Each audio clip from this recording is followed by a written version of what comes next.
All right, Kevin, if this thing ends up leaking, I didn't do it. All right. With the good luck we've been having. Where's the lower hose? Thanks. Did a good job.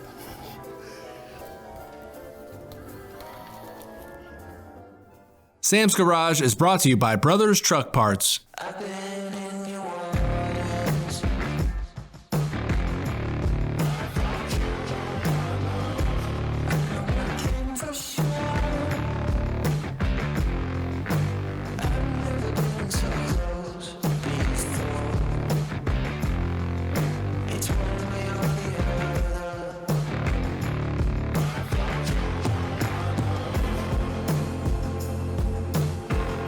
This episode of Sam's Garage, we'll take a close look on how to protect your vehicle's paint with ceramic coating.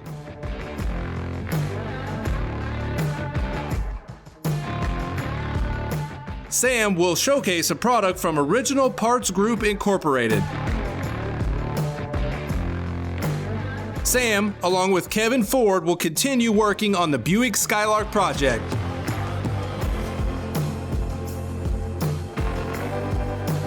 Sam, along with help from Doug Harris, where we have the long-awaited Hudson Hornet project.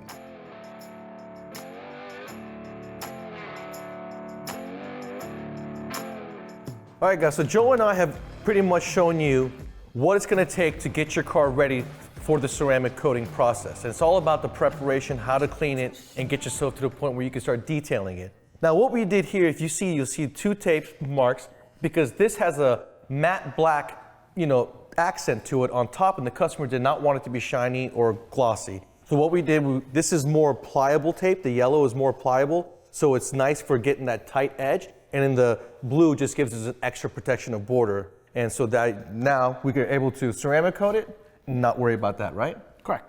Yep. And the process is very simple. You just want to make sure you get coverage twice. So what you want to do is make your strokes vertical, then horizontal. The surface is clean. This hood is probably going to take 15 minutes. I'm going to start on one place, work our way around to the other, let it set approximately 15 minutes. Humidity will play a role, but in this case, wipe it down with a brand new microfiber cloth.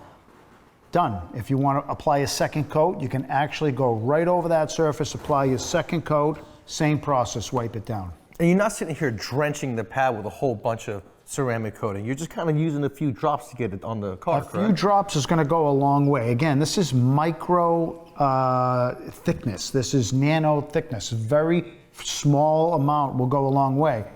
And it's important too that you do prep this properly. Like, this is a dark gray car. If it was a black or a dark color, it's going to show scratches. And keep this in mind that, this will magnify the paint. It'll magnify a scratch.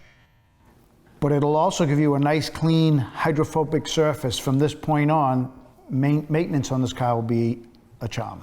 And now this car, as you can see, is pretty nice to begin with. It shines pretty good. But you'd be surprised what a difference this makes. If your car was just standard, didn't have the gleam and shine, like this looks like it's been freshly painted recently. If you don't, it's amazing what a glimmer and shine ceramic coating does to your paint. It really wakes it up. It does. What it does is it makes the surface. So if you were to magnify the surface of a clear coat, it's like this. This fills in all those voids, and it makes the surface hydrophobic. Nothing sticks to it. I actually have an old vehicle. The wipers don't work on it half the time. We put ceramic coating that we're working on now. We're working on a glass ceramic coating. The water beads up, goes off. I don't need wipers. So your ceramic coating for the glass has a different formula than what's on the paint? Absolutely, yeah. And we're working on developing that now. And it's going to last a lot longer. A lot of us will put repellent stuff like Rain-X or something on that, and it goes away in a few washes. It's gone. This will last for a long time. It's a chemical bond. Exactly. No matter how many times the wipers go across it, it's going to stick to the windshield. It's going to eventually, what mechanically is the only way to remove it. Chemicals are not going to remove it. So yes, over time, you rubbing those wipers back and forth, it's going to come off. But certainly going to do a lot better than any type of a product that sits on the surface. There's bonds to the surface. And what's cool also is that the side glass of the car, where there are no wipers, the water just beads right off of it, so dirt also beads off the glass, keeping your glass clean in even the worst conditions. Yep. Yeah, so nanotechnology, ceramic coating, we've just shown you guys a way where you can do it at home with a kit that's affordable, comes with everything inside that kit. Make sure you read the instructions because there are different towels and applications you use for different processes. So take your time, take a weekend. You do have to let it sit, what you said, 48 hours? It's 48 hours. So once you're done, you can actually park the car outside as long as there's no moisture out there. Otherwise, you want to have this sit 48 hours. And one other thing I didn't mention, when you're using your microfiber cloth, you want to fold it over after you do a panel. So if you do one panel, you're going to want to fold that over because that is actually going to dry, and if you don't do that, it'll scratch the surface. Now, how many towels do you think it'll take? I give 2 with the kit. 2's more than enough. If you're slow, get yourself a 3rd or a 4th. Awesome. And you guys, just like you said, there's videos, you can show you exactly whether you need clay bar or not, the process you need to take. You can do ceramic coating at home, get 3-4 years protection out of it, and you're going to love it. It'll be affordable.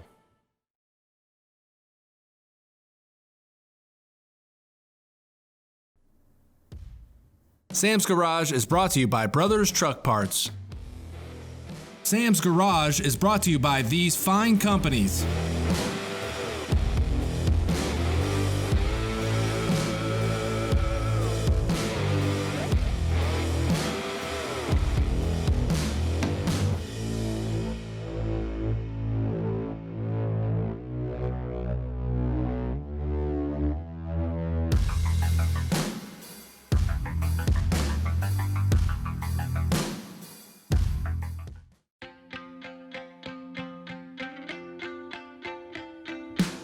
Check out my new fuel tank. Isn't it pretty? From OPGI, from my 67 Cadillac Sedan DeVille. Now, for over 35 years, OPGI has been providing restoration and accessory parts for GM A-body and G-body vehicles, but they also have them for your Oldsmobile, Pontiacs, and Cadillacs. Now, I've got the 67 Sedan DeVille. It's my personal car. I pulled it out of the body shop, and I'm basically did an LS3 swap in it, so I need a EF5 conversion done to it. And I wasn't about to go into the old tank and try to convert that to the fuel injection. And it's really nasty inside. The fuel has broken down, turned to turpentine, and I'm not gonna mess with that. Also, whenever you're doing a conversion like this EF5 fuel pump right here, you gotta cut a hole. And you gotta use a metal bit to cut that hole. You're gonna create sparks. So with some fuel vapors inside the fuel tank, even if you emptied all the fuel out of there, there's a good chance that there could be an ignition, and that would not be good. So, like I said, I went to OPGI, got me a nice new gas tank. It comes with everything that I needed, all the hardware and gaskets. I went ahead and added my fuel injection to it. Now, anytime you guys are adding one of these fuel injection kits, you always want to make sure, because you have to crush that big sponge gasket multiple times. We're talking almost 10 times, go around and around light torque and crush that gasket down, making sure you got a proper seal. And also remember that when you're cutting your holes to install this fuel pump, you're gonna get a lot of metal debris in there. So move the tank up and down, get all the debris out of it, use a shock vac, no metal on the inside. Do a good job, it'll last for a long time. I've already got my fuel tank disconnected. I'm gonna go ahead and pull it down. I'm gonna go ahead and put on my wires for this fuel tank. I'm not gonna reuse the old wires for the sending unit, the ground, and for the fuel pump power wire itself. I'm gonna put new ones on this one, but I am gonna reference the length from the old one. Okay, let's go ahead and get started.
Very impressive considering I just did this fuel tank swap in a 1967 Cadillac with no broken bolts or hardware or anything I had to cut out. That's because I made sure to lube my studs over here And I used hand tools, making sure that I don't seize the nuts. And then back here, same thing, the 3/8, I went ahead and lubed them up and got them out just so it wasn't gonna create a problem.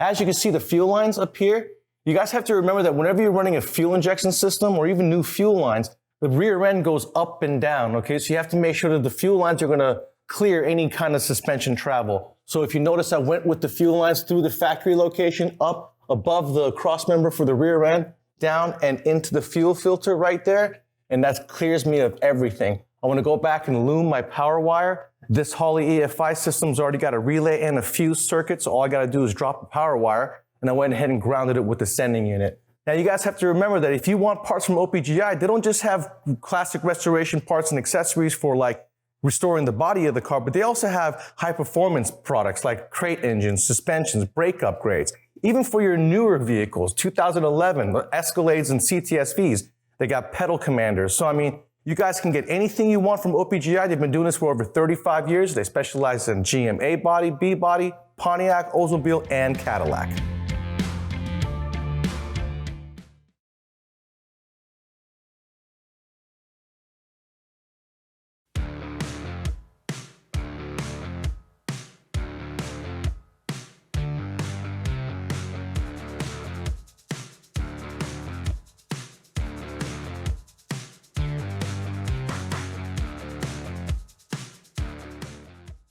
All right, Kevin and I are gonna be installing the cooling system in this Buick.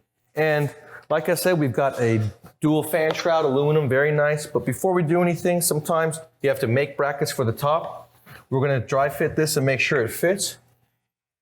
And it fits. We're on our bottom insulators. We've got our mounts up top. these Everything guys at looks Holley like a really did their factory. homework with They this did. frostbite They did a radiator. great job. All this stuff fits so good. And the fans and the shroud are gonna look so good and be very efficient. Let's go ahead and put those on, and then we can go ahead and final install this radiator. Then we'll go on to our hoses.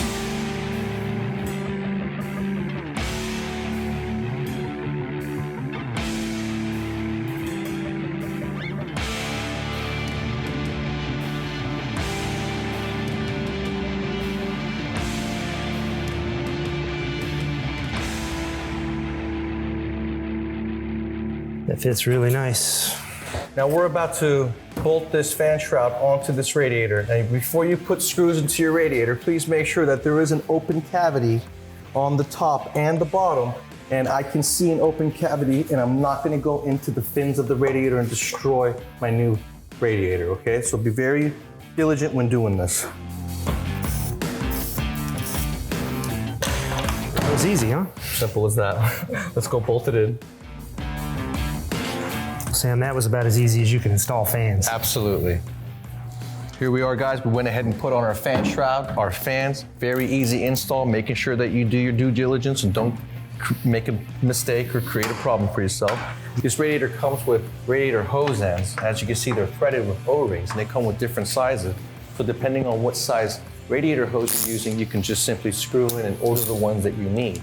Now remember, anytime you put aluminum on aluminum, you want to lubricate the threads, and anytime you're working with a rubber O-ring, you always lubricate a rubber O-ring, okay?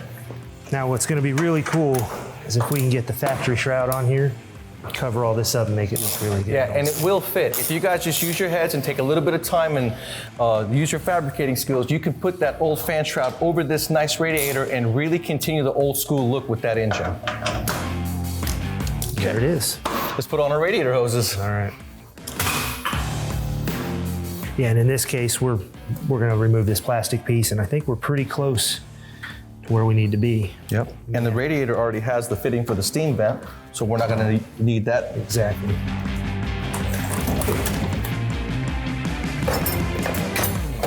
This is aluminum with a O-ring. Snug is just fine, okay?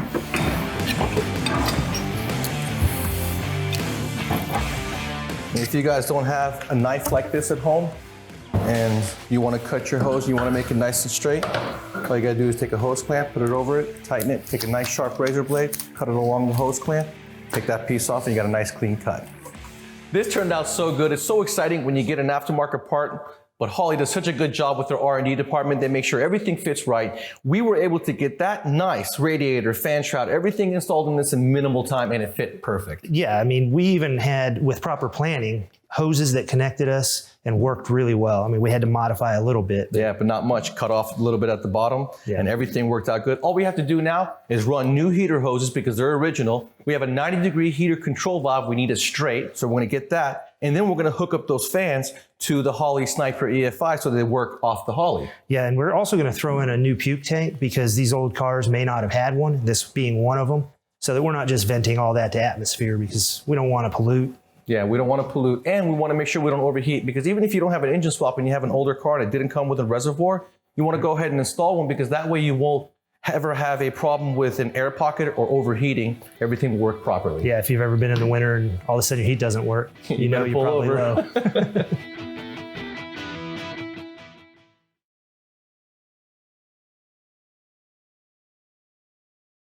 Welcome back to Sam's Garage, presented by Brothers Truck Parts.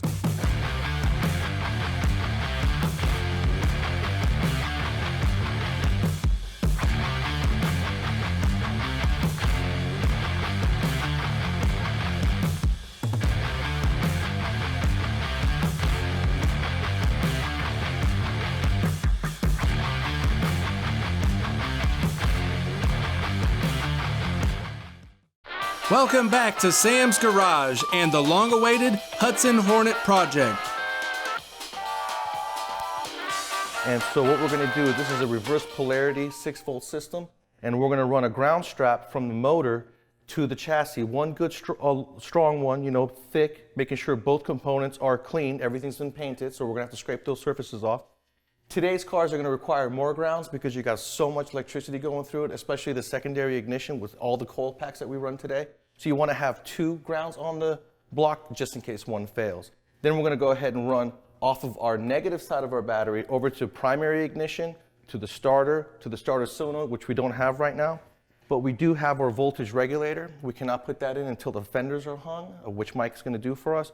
Once that's hooked up, we can go ahead and hook up our generator. Okay? Let's go ahead and get started. Now, Sam never said anything about working on the car. I thought I just had to come out here and just look at it. Oh, I'll show you the text. I showed him, I texted him, I said, you better bring your Wheaties with you. It's just you and I. Yeah.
See, what I do is I turn this around. See that? The ears that pop up? I turn it around so it bites down on the cable. And then you always use a nut driver because it's lead, and it'll pull the nut through, so you don't want to apply too much torque, just make it snug. So when you stop, it stops. Not a lot of wrist power, no leverage, you know? Okay, now we're gonna run one more wire from the armature over to the armature. Then we'll zip tie these. I'll show you a little trick on the zip tie. That way you guys can Think teach that's heavy enough? Think it will carry enough current?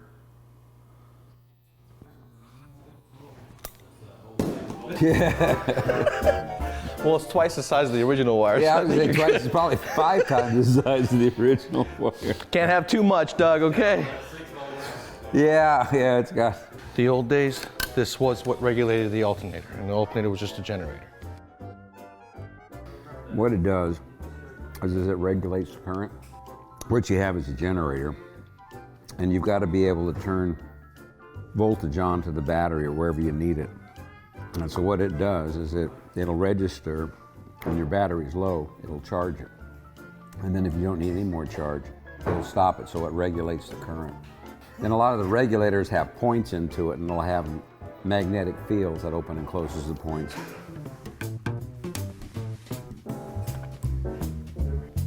No, its fuses are in each circuit. So every switch, every component that activates something, the fuse is incorporated in that switch, okay? So there's no fuse block. They're old school glass fuses, so you have to find an old school shop that's still got old stock of glass fuses, of which I have a whole bunch. And there's other places like, the internet, you can get old, new stock of glass fuses. That's why we're gonna go original on the wire harness, to keep it original looking. That way, in case we do go into the great race, they can't say anything about any updates or modifications on the engine or the car and kick us out of the race.